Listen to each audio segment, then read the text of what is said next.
اعوذ باللہ من الشیطان الرجیم بسم اللہ الرحمن الرحیم رب اشرح لی صدری ویسر لی امری واحلل عقدۃ من لسانی یفقہوا قولی. عزیزان گرامی، مجھے جو ہے پوسٹر بنانے کو کہا گیا تھا، چونکہ میرا شعبہ جلد ہے، تو اس حوالے سے میں نے اپنی جو پریزنٹیشن ہے یا یہ پوسٹر جو ہے یہ شاید اتنا واضح نہیں ہے، لیکن پھر بھی میں نے اس کو شاید بیک گراؤنڈ وائٹ ہونے کی وجہ سے یہ اتنا پرومیننٹ نہیں ہے، لیکن پھر بھی میں یہاں اس کو وربلی جو ہے کچھ ایکسپلین کرنے کی کوشش کروں گا.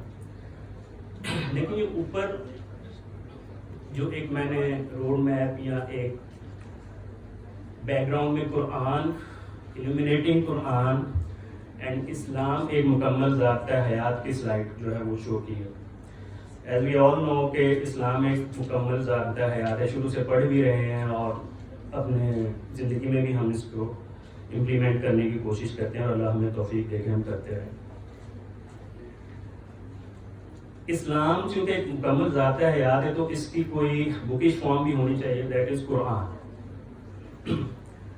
قرآن itself is not a book, یہ ایک مکمل ذات حیات. اب اس کے مختلف اگر جوہتیں اور پہلو ہم دیکھیں تو اس میں سوشل اسپیکٹس، اکنامک اسپیکٹس، حقوق العباد، حقوق اللہ، اور مطلب ہم زندگی کے کسی پہلو، کسی شعبے کی طرف اگر آنکھ اٹھا کر دیکھیں تو ہمیں قرآن جو ہے اس سے رہنمائی مل سکتی ہے، اور بہت آسانی سے ملتی ہے، اور ہم اسے آسانی سے سمجھ بھی سکتے ہیں. تو اسی کا ایک پہلو جو ہے وہ میڈیکل سائنس ہے.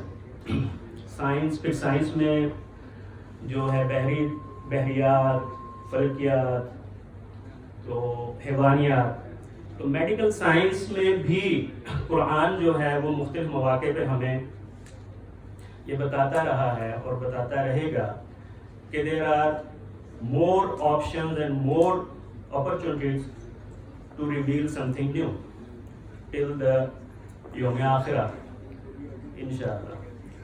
تو مثال ایک چھوٹی سی میں یہ دیتا ہوں کہ جیسے قرآن پاک میں غالباً سورہ اعراف میں اللہ سبحانہ و تعالیٰ فرماتے ہیں کہ کلوا واشربوا ولا تسرفوا. آج میڈیکل سائنس کہتی ہے کہ over eating is not good for the health. اسی طرح ہنی کا ذکر جو ہے وہ شفا کے لیے قرآن پاک میں آیا ہے، اور ہنی جو ہے وہ آج ہم ڈرمٹالوجی میں اور اکثر بیٹھے ہیں سرجری میں یوز کیا جا رہا ہے ڈریسنگز کے لیے، اور as antiseptic, antifungal جو ہے وہ استعمال ہو رہا ہے. اسی طرح پروفیسر کیتھ ایل مور نے جو ہے وہ ایمبریولوجی کو جو ہے وہ ایکسپلین کیا ہے ان دی لائٹ آف قرآن. سو اپنے شعبے کے حوالے سے ڈرمٹالوجی پوائنٹ آف ویو سے I talk about the pain receptors.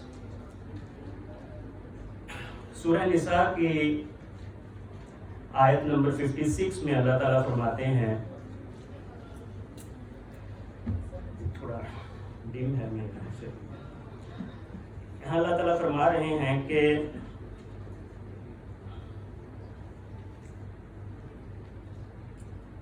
surely those who reject our signs we will cast them into the fire.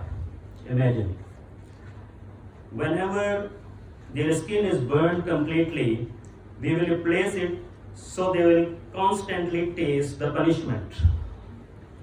Allah is almighty, all wise. یعنی اللہ ڈسبلیور سے بات کر رہا ہے، مشرکین سے نہیں. کفار جو ہیں وہ صرف مشرکین نہیں، اللہ کی آیات کو، اس کے احکامات کو جھٹلانے والے بھی کفر میں مبتلا ہیں. تو یہ ہم سب کے لیے ایک الارمنگ اور جھنجھوڑ دینے والی آیت ہے. جیسے کل ڈاکٹر حماد لکھوی نے کہا تھا کہ ہمارے رونگٹے کھڑے ہو جانے چاہیے جب ہم کوئی اللہ کا کلام اس صورت میں سنیں یا دیکھیں یا پڑھیں. تو اس میں بڑا واضح یہ مطلب بتا دیا گیا ہے کہ ڈس بلیورز کو جو ہے وہ آگ میں پھینکا جائے گا، ان کی جلد جو ہے وہ روسٹ ہو جائے گی، اور اس کے بعد اس جلد کو ایک نئی جلد سے جو ہے وہ اسکن سے ریپلیس کیا جائے گا، اور پھر دوبارہ انہیں جو ہے اسی طرح جھلسایا جائے گا، اور وہ مستقل طور پر عذاب کا مزہ چکھیں گے. اب اس کا سائنٹیفکلی کیا ریلیشن ہے ہماری میڈیکل سائنس سے؟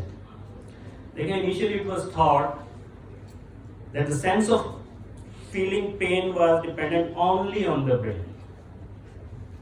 It's absolutely right that brain conceives the pain and other signals from the periphery,